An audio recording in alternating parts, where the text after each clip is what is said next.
புதுசாக இந்த மாப்பிள்ளை வீட்டிலேருந்து வைக்கக்கூடிய டிமாண்டுகள் என்ன? பொண்ணுக்கு மேக்கப் போடுற செலவுக்கு அவ்வளோ அழுகுறாங்க. இந்த பிள்ளை மேக்கப் போடுறதுக்கு 10,000 எங்கே போகிறது? 10,000 அவங்க அம்மாவோட போட மாட்டாங்களா? போட சொல்லுங்கள்.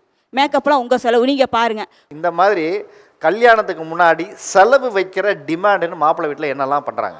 சார், என் கசினுக்கு மாப்பிள்ளை பார்த்துட்டு இருக்கும் போது அவங்க வீட்டில் கேட்குறாங்க, பையனுக்கு எது வேணாலும் கேட்கலாம், ஓகேவா? அவங்க அப்பா அம்மாவுக்கு அவங்க ரூமில் ஏசி போடணுமா, அது கேட்குறாங்க சார் ஒரு டிமாண்டா. இது ரொம்ப புதுசாக இருக்கே, இது நம்ம லிஸ்ட்லேயே இல்லையே. இப்போ மாப்பிள்ளைக்கு ட்ரெஸ் வந்து காஸ்ட்லியாக கேட்டால் கூட பரவாயில்ல. எங்களோட மாப்பிள்ளைக்கு இந்த பிராண்டில் தான் அவர் போடுவார், ஸோ நீங்கள் இந்த பிராண்டில் தான் வாங்கி கொடுக்கணும் அப்படி சொல்கிறாங்க. பிராண்டெல்லாம் சொல்ல ஆரம்பிச்சிட்டாங்க. ஆமாம் சார், நாங்கள் தேடி கண்டுபிடிச்சி வாங்கி கொடுத்தோம் சார். நாங்கள் நல்லா அப்டேட் ஆயிருக்காங்க. முன்னாடிலாம் பார்த்தோன்னா தேங்காய் பை போட்டு கொடுத்துருவோம். இப்போ எப்படி சொல்லுவாங்கன்னா 1000 பேரை கூப்பிட்டு நான் கல்யாணம் பண்ணுறேன், என் குடும்பமான கௌரவம் என்ன ஆகுது, அதில் ஒரு வெள்ளி காயின் மட்டும் போட்டு கொடுத்துருங்களேன், இல்லை ஒரு பித்தளை விளக்கு மட்டும் போட்டு கொடுத்துருங்களேன். கோல்டெல்லாம் நாங்கள் கேட்கலாம், சில்வர் ஒன்லி. வேலைக்கு போகாத பெண்ணாக இருந்தால் அவங்க சைடில் வந்து டிமாண்ட்ஸ் அதிகமாக வரும் சார். வேலைக்கு போகிற பொண்ணாக இருந்தால் அவங்க வந்து எந்த டிமாண்ட்ஸும் கிடையாது. உங்கள் இஷ்டத்துக்கு நீங்கள் சவுத்துக்கு நீங்கள் என்னென்ன செய்கிறீங்களோ நீங்கள் அனுப்புங்க.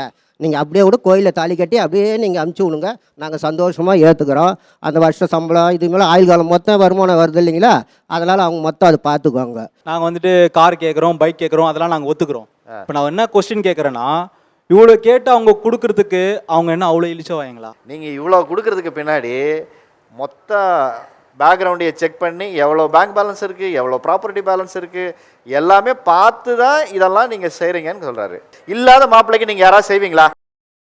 ட்ரைமி பாப்பர்ட் வழங்கும் வா தமிழா வா ஞாயிறு தோறும் காலை 9 மணிக்கு நமது கலைஞர் தொலைக்காட்சியில்.